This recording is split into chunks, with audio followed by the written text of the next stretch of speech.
You're listening to the Clutter Fairy Weekly, a weekly webcast and podcast brought to you by the Clutter Fairy in Houston, Texas. If you'd like to participate in one of our live webcasts, please visit cfhou.com/weekly. You'll find a calendar of upcoming webcasts, as well as instructions for joining the Zoom meeting via the app or by phone. We'd love to see you. That URL again is cfhou.com/weekly.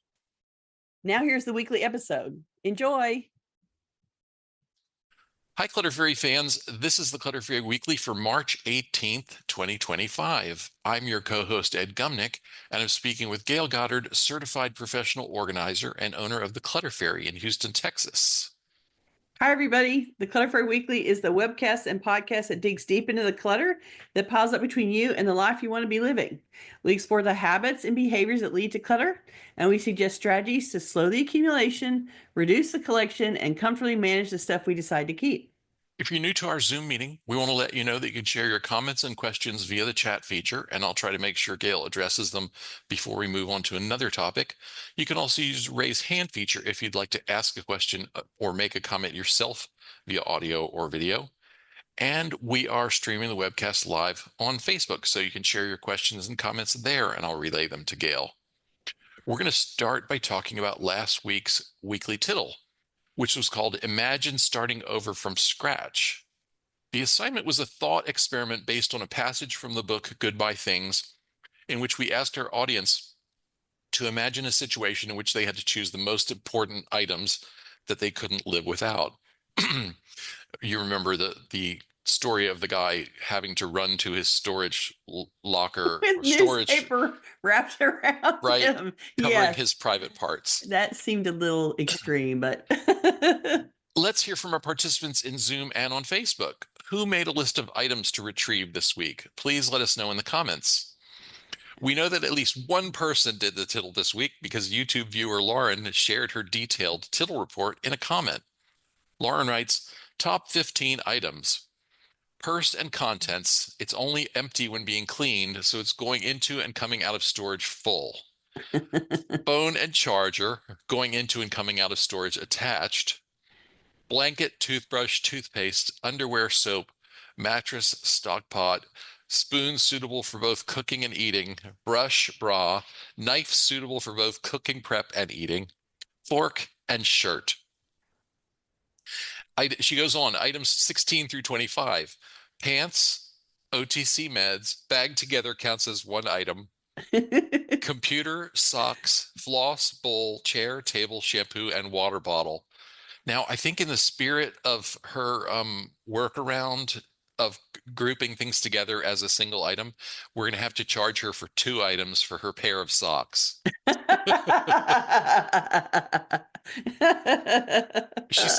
She goes on to say, after reviewing the list, should the worst happen, I'm going right to extended stay hotel, which will have toiletries, furniture, and basic kitchen supplies. In that case, my list would have more changes of clothing. I love that she's gaming the system that makes you laugh, that your full purse equals one item and the over-the-counter meds in one bag is one item and so on. I can tell you put a lot of thought into it. Your thought process was very thorough, and it's interesting to know what's most important to you, important enough to grab it before something else. And your priorities were communication, cleanliness, eating, clothing, and sleep. And I like it. I think that's, you did a great job of telling us what your, important things were. And thanks for playing the game with us, Laura. We really appreciate that you participated. And, if anybody has time to go back and look at her tittle response to the, it's on the YouTube channel. And you can go and read her list and think about how your list compares to hers. It was fascinating. So thank you for sharing, Laura. We appreciate you. Naomi's got a hand up. Naomi, go ahead. There you go. Yeah, I could not get past the point of focusing on what a financial catastrophe it would be if I had to buy food like ready-made or go to a restaurant or something for the number of days it would take for me to retrieve, a pot, a knife. Seriously, this actually caused me real, distress to think about. because I mean, I try to, I'm on a low income. I feel like I live a lavish life on a low income, but that's because I already have everything I need. Right? So, Yeah. but I mean, it's given me a greater, like a greater feeling of joy and delight and gratitude whenever I actually walk into my kitchen and there are 3 pots. Oh, And yes. The luxury. It really, I Right? mean, we really do live so much better than so many, thousands of generations of our ancestors. It's true.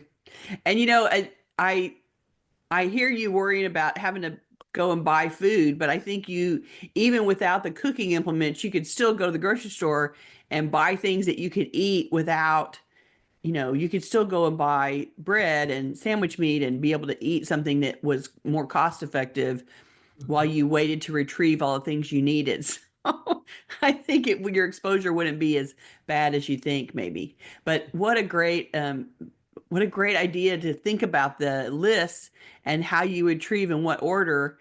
And what a great reflection that Naomi made, which is, ooh, I'm so impressed with my 3 pots now. Yeah. I'm so grateful that I have 3 pots to work with. So I think it's an interesting exercise Yeah. to go through, and Lauren dived in full steam, and she thought her way all the way out to 25 items, and I was super impressed that she did it. So thank you so much. Well, We loved your list. Jaime and I have been doing a sort of modified version of this exercise because we got lucky to find an apartment complex that was offering us the rest of March for free if we booked Yay. before the 31st. And so we took them up on that offer, which meant we got more than 3 days. We got 25 days of overlap between the old house and the new apartment.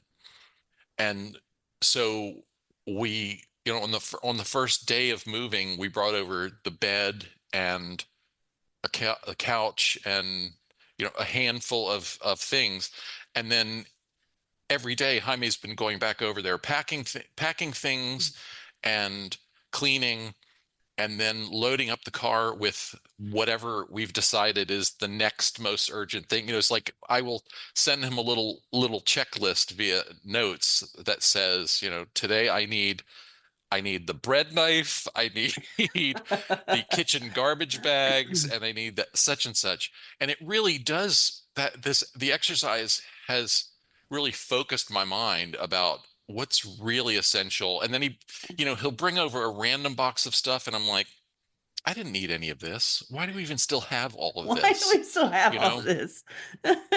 Let's read some more. Let's share some more tittle responses. Yeah, yeah. Patty says, my husband and I discussed that at dinner last night. He would keep his bike. I would Uh, keep my MacBook. We only allowed ourselves one item to keep. Desert island type question. Oh, cool. And for him, it was the bike. Well, that's, you can do all of the note taking that you need to on the Mac, and he can be on the bike and go retrieve supplies some other way. Well, I like it.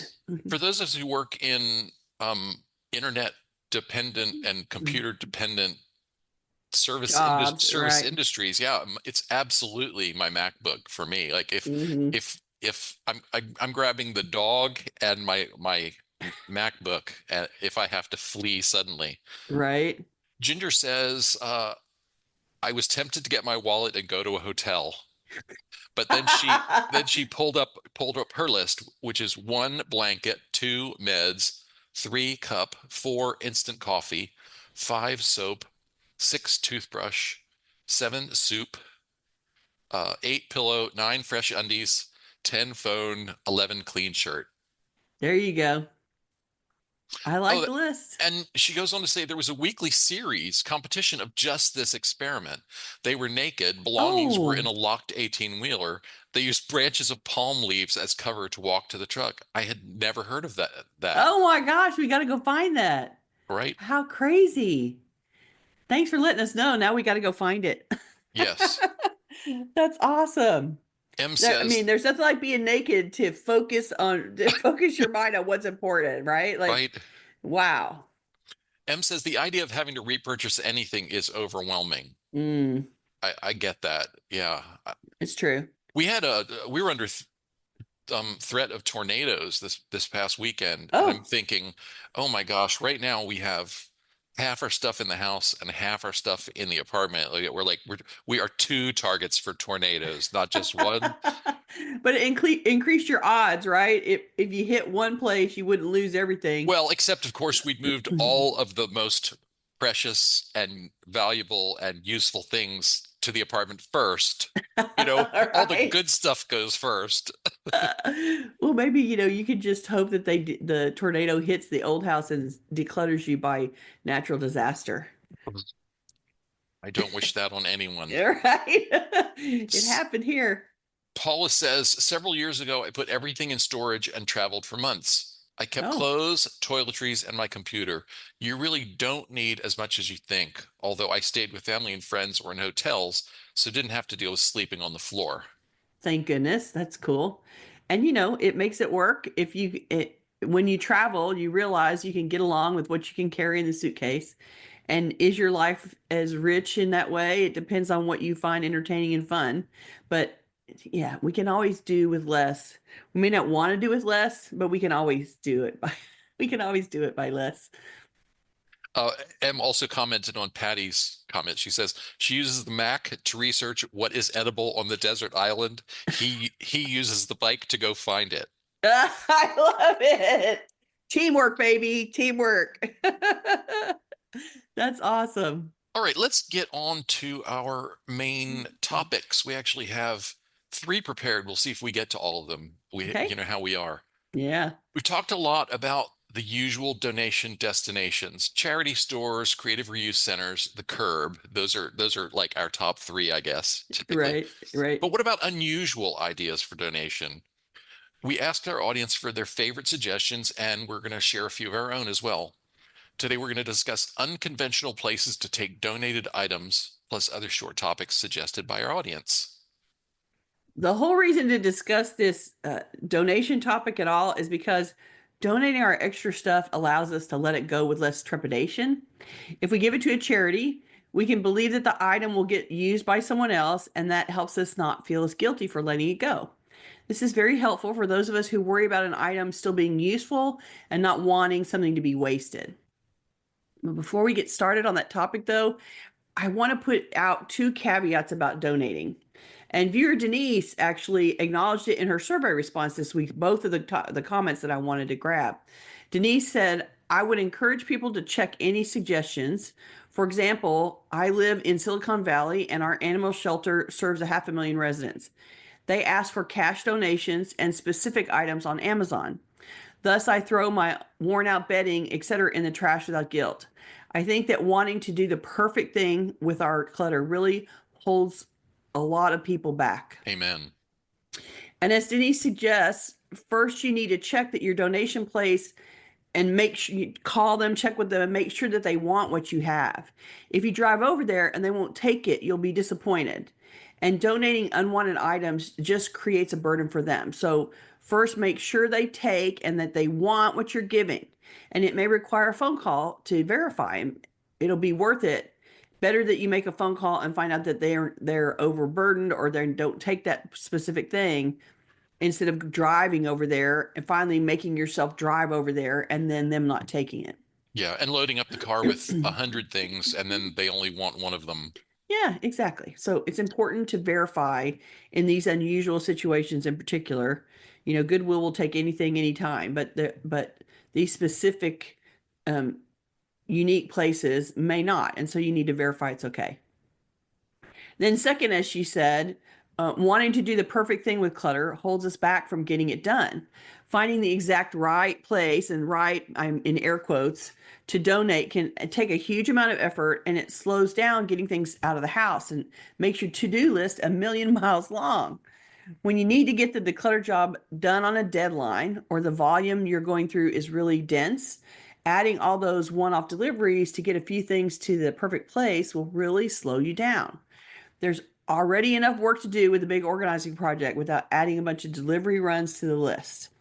So keep that in mind and temper taking that one item to your cousin and the 2 jars to the specific donation place and the 1 box to the third place. Those 3 runs will barely make a dent in your decluttering. So choose the things that need very specific trips wisely and make sure the trip is worth it when you go by confirming that they want it first. So, that all being said, let's talk about donation options today. Audience member Christine used one of our previous surveys to suggest this topic. Christine asked us to talk about places to take donations. She writes, I just returned a vase to the florist who delivered an arrangement for Valentine's Day. I was having trouble donating it to Goodwill, but it was easy to support a local small town florist. It felt good, and I just donated all of my music CDs and CD player to a senior citizen home in town. That felt good too, knowing these were local. I think libraries could use pens and notepaper. I was wondering what unusual places might take donations. My grandchildren play at a public park, and parents are allowed to leave some safe toys there, so there will be more toys so children will not fight over them. A few times I've accidentally left things on a bench or table at a college, church pew, or library, and when I went back to retrieve the item, it was already gone, so at least it went to good use. We decided to crowdsource ideas around this topic that she suggested. We asked our audience to share your suggestions for unconventional places to take donated items, such as the florist shop that Christine mentioned. And here are our more favorite responses. Jade suggested the Museum of Broken Relationships. Which I love so much. She says there's one in LA and one in Croatia. They take objects that used to belong to your ex. Like, what a perfect thing to do with the stuff that reminds you of your ex and makes you cry anyway. Pack it up and ship it to the Museum of Broken Relationships. I think that's so awesome. And I'm sure there must be parameters for donating. I'm sure you have to find out Yeah, what's okay to send, but I didn't do a whole lot of research into that one because I did see that they've opened one in China. oh, But cool. none of those places are particularly close to where I would be donating from, Mm-hmm. even if I had anything that belonged to an ex that I needed to downsize. But I think it would, for the one thing that stabs your heart the most, this is the perfect place to send it. Right. Just send it Yes. Yeah. away, get it Yes. out of your life. The wedding dress comes to mind sometimes. That's a Well, really or hard one for people to let go of the locket that says inside, "I will love you forever," forever. or something Yeah, like that kind of that. stuff. That Yeah, would be a good one. send that on. I think that's a great idea. Jean suggested Souls for Souls. That's SOLES, numeral 4, SOULS. Yeah. And they're at the .org of all of that. For shoe donations, she says Famous Footwear has a collection box for them in store. So you want to visit Souls for Souls website. I'm going to Scroll paste until you, yeah, I'm going to you're going to paste that paste it into the up. chat, yeah, for people in the Zoom. Scroll until you see the donate shoes button and then follow the instructions to either look for a drop off location near you or to ship your shoes to them at no cost. They only want new or gently used shoes. But I will say that they take singles as well.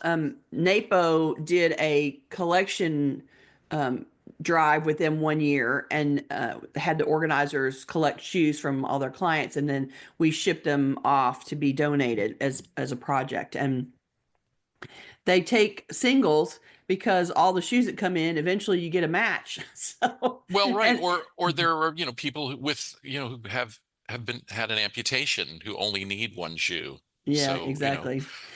So it's a good place. It's a good, and they package them up and they send them off to other places besides the United States as well. So the donations of the shoes get sent around everywhere. So it's a focus thing. But for those of us that have a whole lot of really fancy shoes or a whole lot of shoes that we don't wear anymore or that we've grown out of or whatever, as long as they're in pretty good shape, gently used is their parameter, yeah. then it's a good way to get rid of a lot of shoes in a hurry.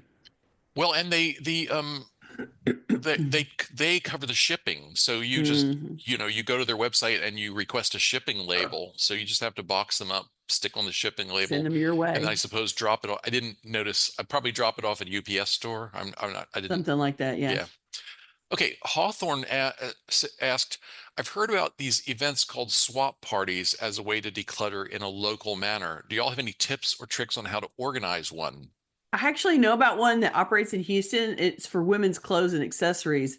The organizer has a existing email list from her regular business, but it's built up over the years from regular events. She's probably been doing it for 10 or 15 years, I think.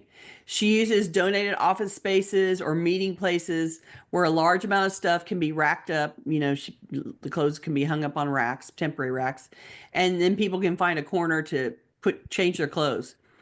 She asked a few vendors to come in that are offering some new things for sale, like somebody that makes handmade jewelry might be there. There's drinks available during the event, nothing fancy, just so that there's some water and soda there. If you go participate, you bring clothes to swap, and they're clean on hangers. And then if you bring some, then you can try on and take some home. So, and I'm not sure what the specific rules about exchange are, but I don't think it's a one-on-one. It's just like you bring some, you can try on and take some. Hopefully, the net exchange is a loss on your part. Like you give away more than you bring home. Right. So it's worth it to go and have it be on the rack, because part of the rules are that if you bring it to the swap, you can't take it home. You can't take your own things home. So if no one selects it at the swap, then at the end, the person that organizes it, she packs it all up and takes it to be donated as a collection. So typically a whole bunch of stuff comes in, some of it goes out, but at the end, then all the rest ends up going to be donated. So once it arrives at the swap, it's out of your house forever. And I think that's a good solution, because then you can watch people making choices about, they're pulling out a few things, and you might see some of your stuff go away with somebody, and in the meantime you're in there shopping for new stuff that you haven't had before. So it makes I think the trick there is you have to have a way to contact enough people to get an audience to come. And then you have to Right. have a space that's large enough for the stuff to be set up and people to be able to do the exchanging and swapping. And if it's clothes, I got to try it on. If it's something else, maybe that doesn't matter. But it has to be a big enough space that there can be people and goods, and everybody can do their exchange thing.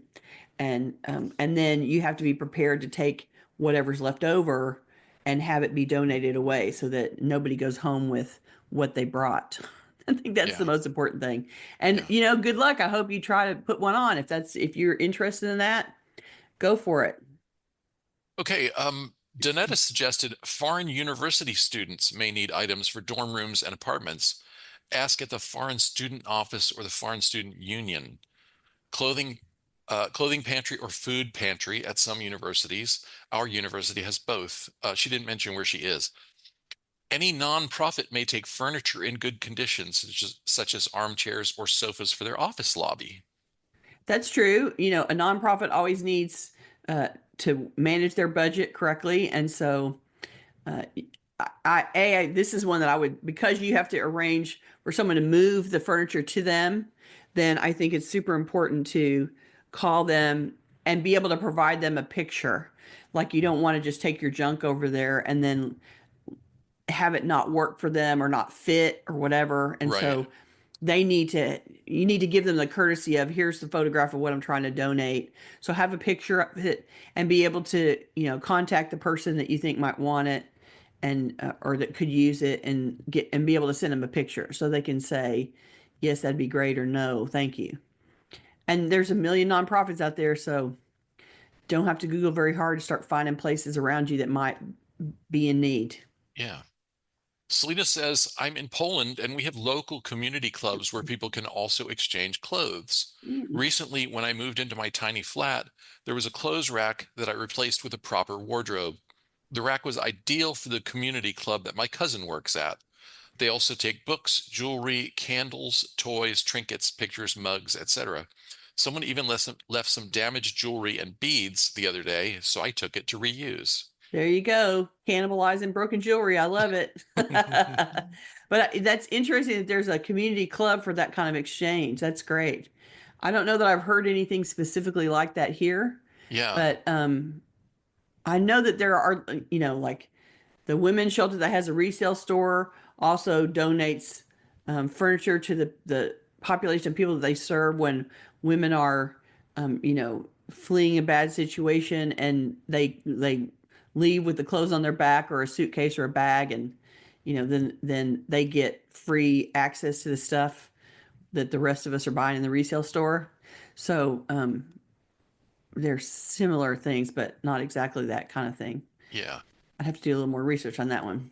Here's an interesting one. Allison says, my city has a lot of little free libraries, and people sometimes leave non-reading material. I've left a few unwanted gifts that can't be donated, such as an unopened box of mints and a body spray that was part of a gift bag.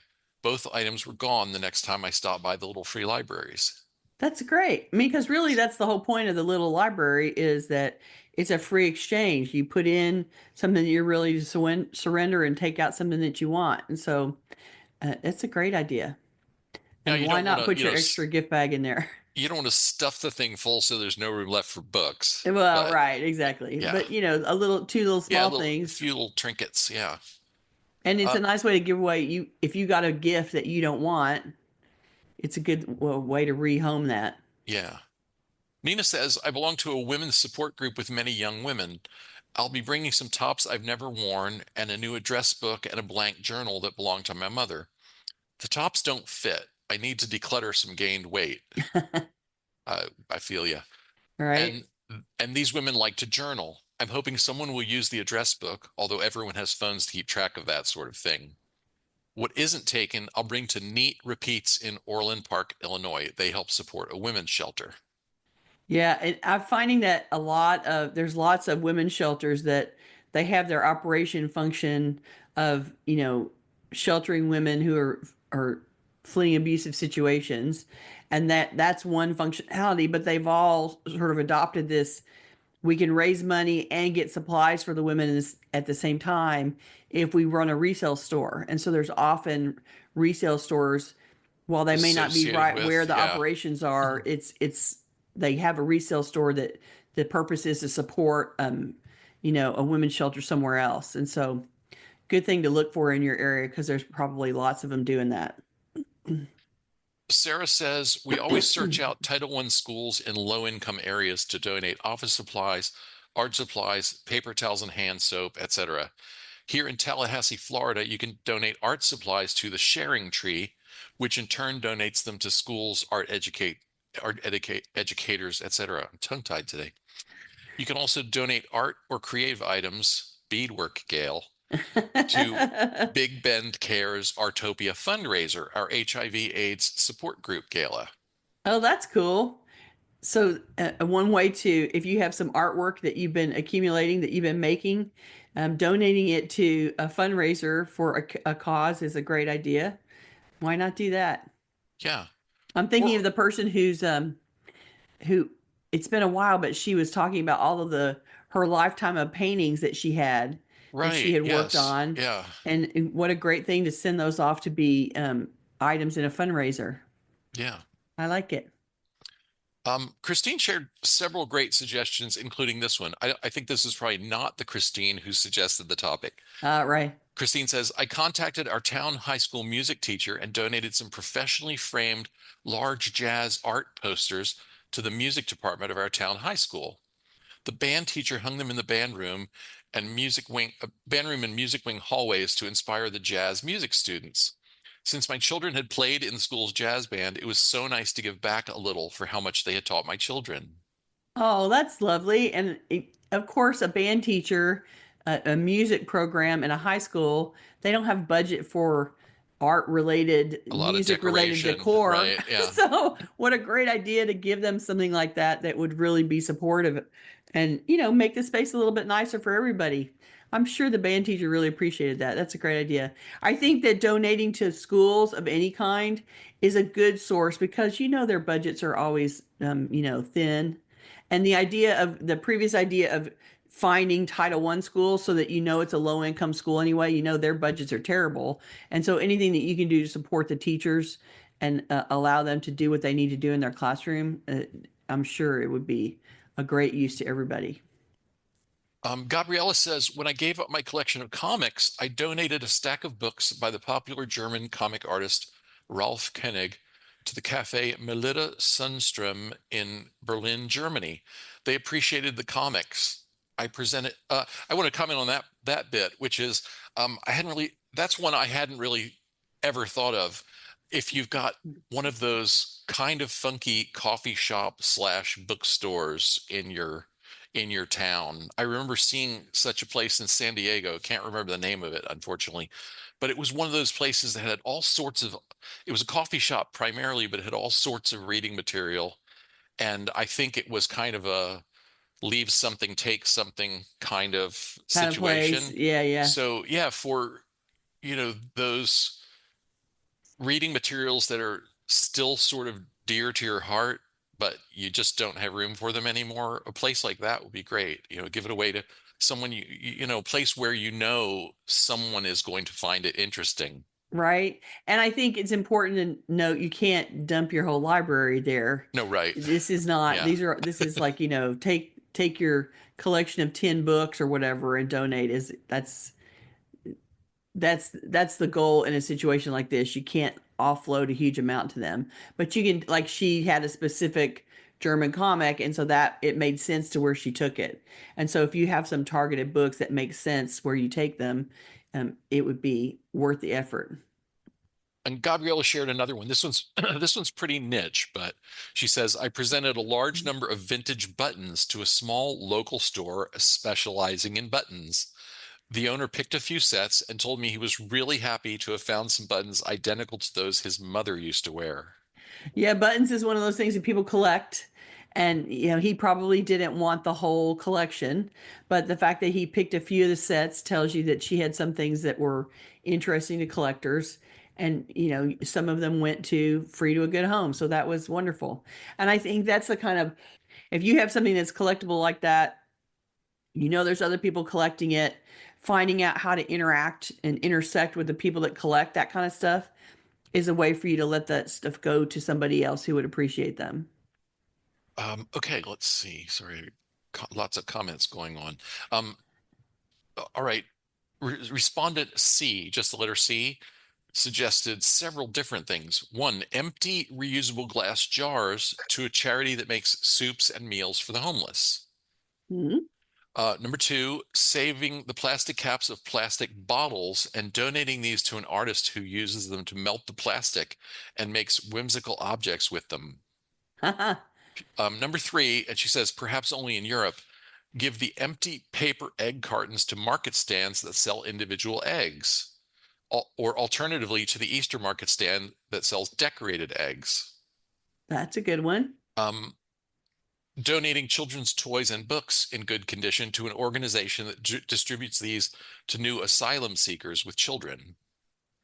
There you go. And then she mentioned one more, which is, and this is, she says, perhaps only in Europe, used cooking oil to recycling center, used to make biofuel. I don't know if there's a collection mechanism in the United States for used cooking oil.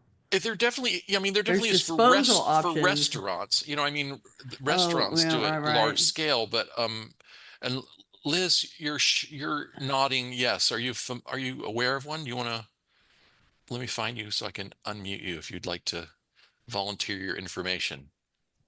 Yes, and there was a metal container, like a post office box that was at the library where you could bring in your used cooking oil, Oh and wow. then whoever was in charge would come and collect it out of there and put it to use. I don't know what they were using it for, but But there they, was a collection box at the library. That's fascinating. yeah, Yeah. yeah, right on the All side right. of Well, the so maybe door.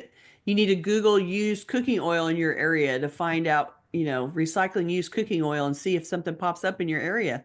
Yeah. Maybe somebody's already doing it and we just don't know. That's Okay. awesome. Gail, what else did you want to cover from you? You made a list of I some did. other I made a list. ideas. So one of them that is happens in Houston, we have a location here called Medical Bridges, and the purpose of Medical Bridges is to collect leftover medical supplies, and then they get basically put in shipping containers and shipped to other countries.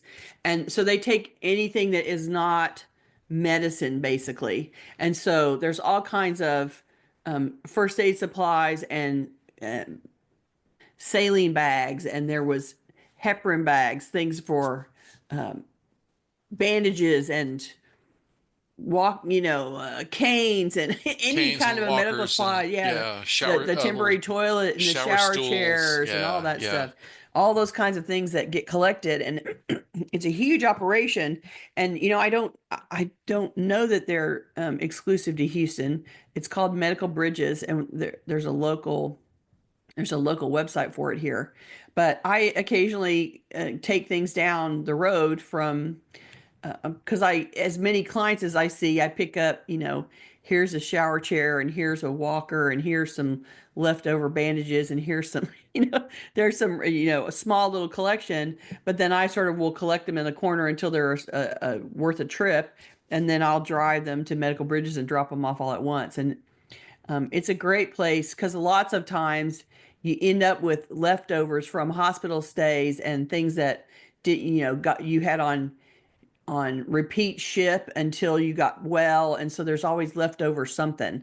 And it's a great way to take that stuff and reroute it and put it somewhere where it's going to get used. And so that's a good one in case they have something similar in your area. The button comment that she made earlier made me think that taking excess buttons to an alteration shop Hmm. seemed like a great match, right? Like an alterations person is always replacing buttons on stuff. That's part of what you take it in to get the button repaired, right? And so I'm taking your grandma's button collection and just handing it off to an alteration shop. They're going to be putting buttons on clothes every day. So it's Right. a great place to do that. Yep. Her Okay. idea about the egg cartons is a good one too, because there's lots of farmers markets and like, pop up grocery farmer markets that happen around the country in the United States, particularly. I think it's happened in other places too, but that's something that is likely happening all over the United States. And so you can find a farmer's market and see who's bringing eggs and see if they want cartons. Yeah. Okay. Let me just share one more comment from the chat and then let's move on. Okay. Paula mentions joniandfriends.org, Joni, could be Johnny, Joni and friends.org takes mobility devices, non-powered only, such as wheelchairs and walkers. They Oh, refurbish that's them, cool. they refurbish them and send them to developing countries. I'm glad to know my late husband's wheelchair is still making someone's life better years after DH passed. That's awesome. Cool. Okay, let's talk about acquiring versus using. Okay. Viewer Kathy wrote to ask us about acquiring versus using stuff. She writes, I heard Ed say recently that he had changed from being an acquirer of books to a reader of books, and wonder if he could elaborate on that. It started me thinking about how I need to change from being an acquirer of craft supplies to a maker of crafts. Yes, you do. Or I might find out I no longer want to make those types of crafts and can let the aspirational clutter go. His comment also made me realize how many books I have started but not finished. So I've been catching up and have finished 3 books in as many weeks. Um, Good job. I'll comment first, then we can go talk Yes. about survey results a little bit. I changed the way I think about books under the pressure of moving out of the house where I'd been living and adding to my collection of books for 16 years. And Right. so I And they had were all over the house. something on the order of 3,000 books. And I realized, I got to move, and this may not be the last time I move. And imagine if you This had is just had where to the next, box up all up and right? like how many boxes of books would that been? It's 3,000 books in a box. It's oh my God. yeah. Yeah, so it was the pressure of the move that and the choice of where I was going. I at that time I was moving in with a friend, so I was going to have my bedroom, some shared space in the living room and shared space for kitchen stuff, and that was about it. And I had to confront that aspirational versus practical dichotomy, and Yeah. I thought this made a really interesting survey question because a lot of people have a category where their aspirations are so much larger than their practical Execution. use. Yeah. Yeah, their execution. And Hmm.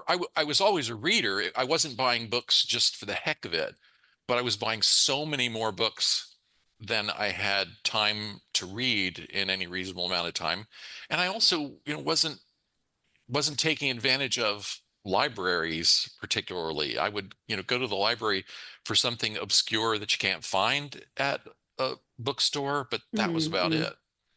And so, under that pressure, I just said, okay, the aspirational nature of my book shopping has to end. And I made a set of rules for myself, which I've said here before, which are: first, we look for the library ebook. If there's a Mm-hmm. library ebook, that's the best choice, because when you finish reading it, it goes away It goes and away. It even you never digitally have goes to think of away. it again. Yeah. Right? And then there's second to that is library physical books. If that's the only way to get it, I'll take it out of the library. Third is buy an ebook, which sometimes you have to resort to. Like, I cannot, if I want to read a book that's 1,500 pages, I don't want to have to check it out of the library 6 times, which is about what it would take me.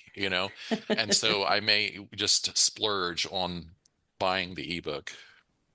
And then finally, I will go to I'll go to a used bookstore and buy a used copy of something physical if that's the only way to get it. That's But why. if you think about it, that list that you just made, it means that you really want that book. Like you have to Yeah. go through a lot of steps Yeah. before you get to buying it. And you have to go and find that specific one. And so it really, you don't do that on a whim or an impulse. You've Well, decided that you want that book. and you can sort of imagine this matrix of 4 squares where, one side is harder to easier, and the other axis is more expensive to less expensive. And I Yeah. want to always be aiming for that easy and less expensive quadrant. Right. Exactly. So, Exactly. okay, so we wanted to know who else is struggling to figure out whether you're only acquiring stuff or you're focused on really using it. So we asked our viewers and listeners to describe an activity or interest for which you acquire far more supplies or materials than you tend to use over a reasonable period of time. And here's what some of you had to say. Suzanne says, I think current me is so much wiser and exercises very good control, whereas old me would go overboard in acquiring supplies for sewing, arts, gardening, and buying select books. And the old you that you're describing, I think we can all relate to. We all get excited about something new and then we start acquiring supplies like mad people and end up with a huge collection. But I think it's important to notice, are you just buying supplies and imagining in your head doing it, or are you actually doing it? And if you're just buying the supplies for the fun of buying the supplies, then you're just entertaining yourself with shopping. It's just a targeted version of shopping entertainment. And you may want to back up and say, is this really how I want to spend my time or my money? And let's try to do the craft. Do I really do it? Do I really like it? Am I really having fun doing it? And if you're not having fun, then uh, you have to ask yourself why you need the supplies for it. And why wouldn't you let the supplies go to somebody who would actually use them? And find something else that you like to do better than just shopping for supplies that that you have to store in the house and that you're not going to use otherwise. Okay, I have to share a comment. This is an LOL kind of comment from M. M's tying back in the tittle. She says, Ed doing the tittle while still a collector of books. Day 1 covers private parts with a book. Day 2 finds book to sleep on. Day 3, etc., etc., etc. I love that. Okay, Thank you for sharing him. an anonymous respondent said, I know my needlework friends would tell me my stash acquisition is at levels of destitution, but I no doubt have enough reproduction sampler charts to keep me busy for the rest of my lifetime. There is a point, like I'm at that point, right? Like I could never buy another bead again, and I would be able to bead until I die. I could bead for 20 years with the supplies that I have without interruption, and it would not be a problem. I'm telling you right now.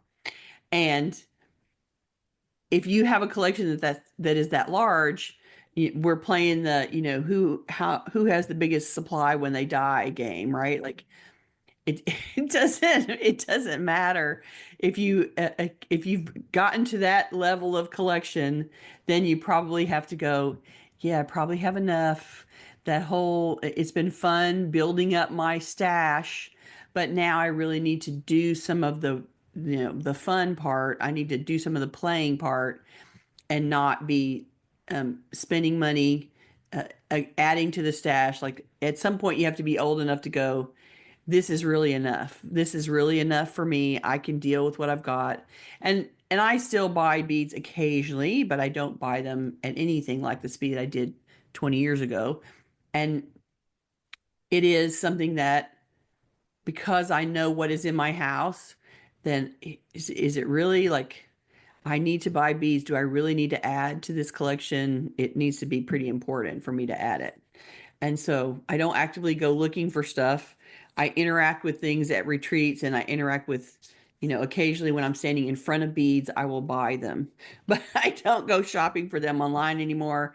And I'm not actively, trying to shop on the internet to add to this collection, because I got a pretty damn good collection already. I'm just saying, and I don't need to make it any bigger.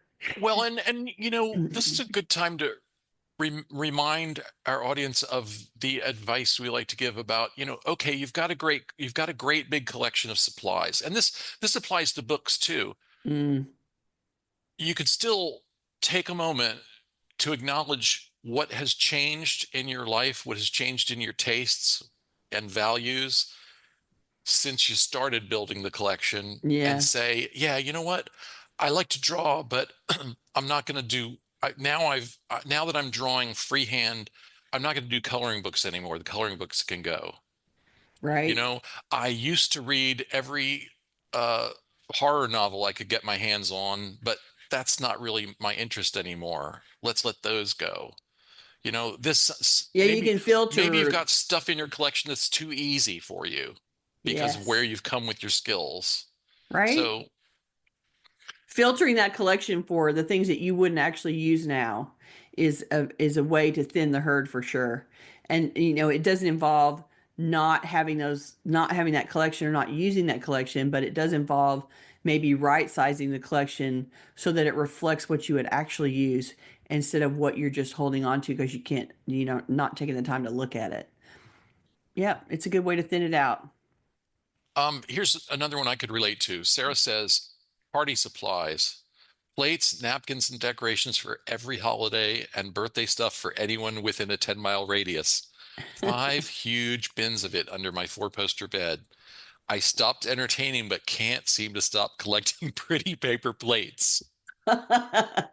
Okay, that's a problem. That's a collection that you have that's tied to an activity that you used to do, and I imagine it gets started for moms mostly because they start having parties for their kids, and so you end up with all these party supplies, or because there's somebody's birthday, you're the local host for whatever, you are part of some kind of a group that has meetings and you supply, that's all happening. But at some point when that evolves in your life and you're not doing that kind of entertaining anymore, which you've already admitted, then keeping the massive collection is just letting that stuff die under your bed. And so this is a perfect kind of thing too. That kind of stuff gets used in a school. That kind of stuff gets used at the Girl Scout club. That kind of stuff gets used at the church, in the parish hall. There's that kind of stuff happening every week, and so you have to intersect with a group of people that are serving large quantities of people all at once, and let them have some of your collection. And it's a perfect thing to offer up too if you have a bunch of small leftovers from previous birthdays and you don't have 30 of everything, you only have 5 of something. But that's the perfect kind of stuff to offer to another mom who go to a mom's group and offer them up for small quantities at home. And so Yeah, that's a collection that you need to bless and kiss and send on. And I would say, instead of having 4 boxes, I would get it down, or 5 boxes, you got 5 bins. So at least get it down to one. Keep the ones that you could possibly use or your favorite ones or whatever, and then let the rest of them go on to somebody else. Doesn't need to be propping up your bed. Okay, Janice says yarn aspirational clutter. I have put an end to incoming, but I am furiously working to make charity hats and head warmers. Awesome. So Good yeah, job. at least she's got that plan for what to do with it. Well, and she's converted collecting to executing. So she's making hats and head warmers, which is awesome. And, that means that she's using up the collection that she had. And not adding to it is step one. And then making the products is great. So good for you. It seems like, do you think this is true or maybe it's just that it's a sampling thing that we just happen to know a lot of fiber artists? I But think we. I was curious whether fiber artists are was wondering if they're worse in some way than in other categories. Like I I don't think so. I do mean, do I think they just fall in that craft collecting bin. well, like I'm thinking of my sister who paints, and Yes. yeah, she's got a lot of paints, but there's a very there's a routine culling process because once a tube has been opened, you've only got so much time before it becomes useless, you Well, know? yeah. So she has perishable supplies. Right. Whereas But yarn is that's forever. true. But it's true for the paint, but it's not true for the canvas, right? Right. True. And so Yeah. she's got a bunch of canvases, and then she creates a lot of stuff, and then she has a lot of finished work she has to dispose of. So, but Yeah. she has a mechanism to do it because she's got those um, Yeah. Yeah. She's got her shops, her resale shops that shops. Yeah. the resale shops she puts stuff in. So she can go hang her finished products up and sell them that way. And so they don't stay in her house, they stay in her shops. And B, she's managing those shops all the time. And so there's a constant turnover of stuff happening there. So she has the mechanism to get rid of the supply and to get rid of the finished product. And that's not typical for Yeah. everybody. So Yeah. Okay. Linda Kay mentioned food. She says, not keeping track of my freezer and pantry and overbuying, and I overbuy what is on sale. Yeah, that's a problem. And we all have that. The people that like to shop in grocery stores overbuy in grocery stores just like the rest of us overbuy shoes or art supplies, right? The people that like grocery stores, that collecting food is just their fun collection. Luckily, it's perishable like the paint, and either the food gets eaten or it dies and it gets thrown away. So there's at least a churning that happens uh, with food that's going into the pantry and the freezer. But yeah, keeping track of what you have in the freezer is a good idea so that as you're standing there looking at the sale, feeling like, oh God, it's a sale, therefore I must add to the freezer. Like, no, no, no, the freezer's still, freezer's still full. Right. Um, Liz, I see you waving your hand frantically. Is that what you're doing? Okay, so she wants to chat. Go ahead, Liz. So I've been here 6 months. There's a lot of things I haven't unpacked. And last week somebody said, or a couple weeks ago, well, don't even unpack them, send them out. And yes, that's true. Now, I was in the loop and I saw acquiring versus using, and I realized that I was going to acquire a $30,000 bedroom set for my third floor, which is totally empty except for a little futon I'm sleeping on. I had a contractor come in and he says, oh, I just saw this beautiful bedroom set. I bought it from these people that have $1 million house. And I said, oh, I'll buy it. I mean, it was $500. Right? And then I decided, no, I don't have anything to put in the big dresser or the big high boy, and I don't need a king size bed, and I canceled it. So I didn't acquire it. But I was because I Yay! thought, well, I don't The have lure anything of to the use it deal, for. right? That was a good catch. It's a good catch, and it's reflection of you are changing what you want to have up there. Like really, you want to be able to sleep on a bed, but you don't need all the accoutrement that goes with it if that's not how you're going to store that stuff or use that stuff. So, good job changing your target that you're aiming for. I like it. Good job. Okay, let's see. Naomi says, I don't need any more earrings now that I lose count at around 60 whenever I try to figure out how many I have, but they Oh, don't take up a huge volume. right. That's a reasonable collection if you have someplace to keep them. Good job. So the ratio is 60 What are you earrings calculating per there? ear. I'm working out, how like how long. So each pair of earrings only has to, if you're wearing earrings every day, each earring only gets cycled about 6 times a year. Right. There That you seems go. good. Okay, last comment was from Susan, again, talking about acquiring versus using. And she says, things from Buy Nothing group. So a buy nothing group exists for the free exchange of stuff so that you don't actually buy something. And so they're all over Facebook, they're all over the internet. You just have to Google buy nothing group in your area and see what pops up. But the idea is that people offer things to give away, and then someone else in the group that needs it that doesn't want to buy can take it away for free. And so it's a way to get rid of things one thing at a time and have it go to somebody. It gets plucked by somebody that needs it and doesn't want to spend money. And so it's kind of a way to free exchange, um, person to person, one item at a time, to prevent you from shopping and spending money on something that you don't need to buy. And so um, it's a good way to, if you have something specific that you know is useful, you can offer it up and have somebody come and pick it up. It's kind of an urban recycling technique, But and it's it not a comes high volume thing. no, and it comes with the important caveat. That's the reason I wanted to include this one was Mm. that for anyone who needs to hear the reminder that just because it's free doesn't mean it won't be clutter. Right?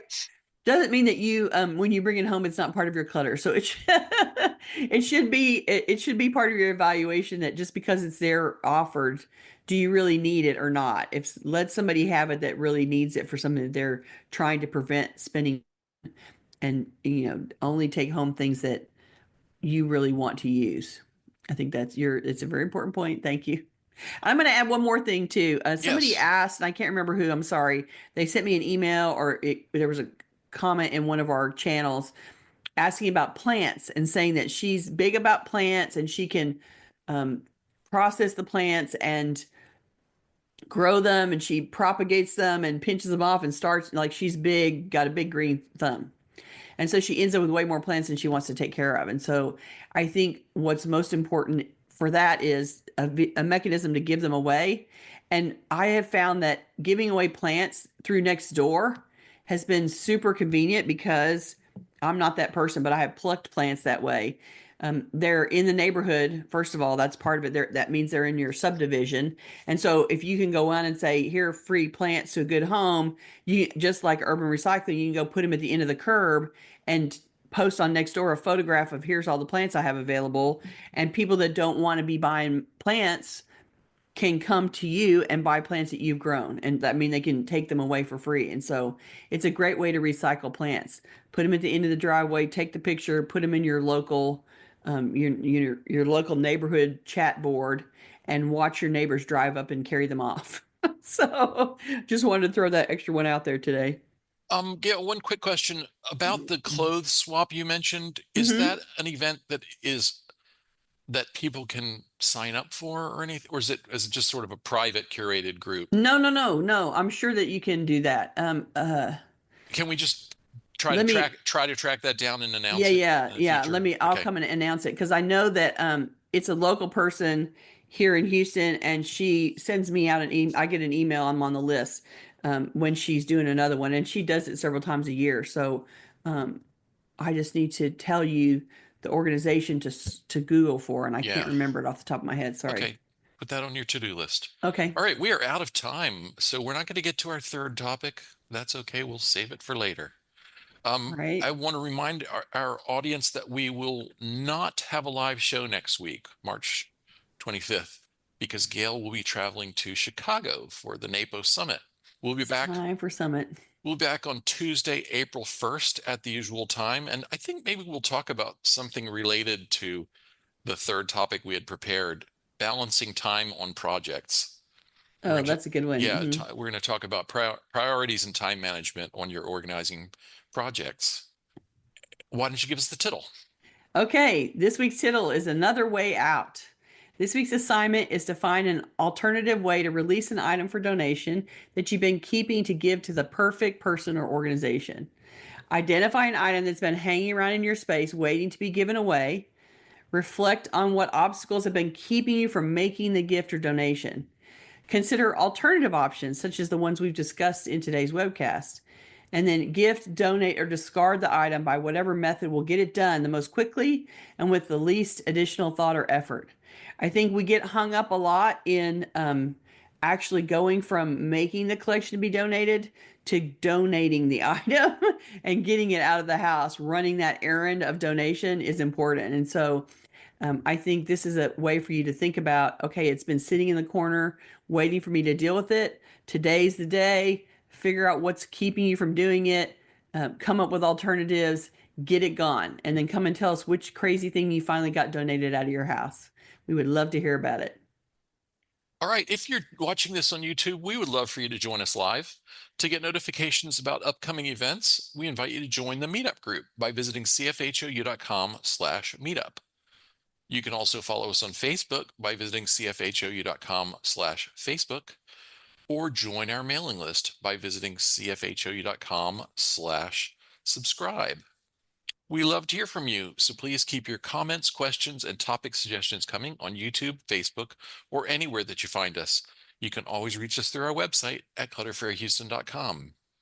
I'm also going to put in a plug for the Patreon, cfhou.com/Patreon. If you would like to support our work, it costs us money to make this happen every week, and we would appreciate your support. Thank you so much. And I also want to say I still do virtual appointments, and I recently had somebody from the YouTube audience book an appointment with me, which was great. So I got to talk to him for an hour about what he was working on and what his projects look like. Would love to interact with you guys on that in that way. So you can go to cfhou.com/virtual, and it'll put you through our booking appointment area so that you can book an hour with me and we can talk about your project. I'm always happy to help people get past roadblocks, and it's a lot easier for me than you think. So I can listen to what you're talking about and go, oh, well, you need to do this and this and this and this and this, and then you have a plan and you can move forward. So I love to do that, and I love to do it from what feels like remote control to me because you're not exactly in Houston, and so I get a kick out of that. So thank you so much. I'd love to have you come and join us sometime and have a conversation with you. Okay, that's all the commercials. Thank you so much. If you're on YouTube, like and subscribe. And I appreciate you listening to the podcast. We're so excited that we have a separate podcast audience that's listening to the audio recording of our show. So thank you for joining us. Whatever way you consume our social media, we appreciate you, and we will see you next week. Bye-bye. Bye.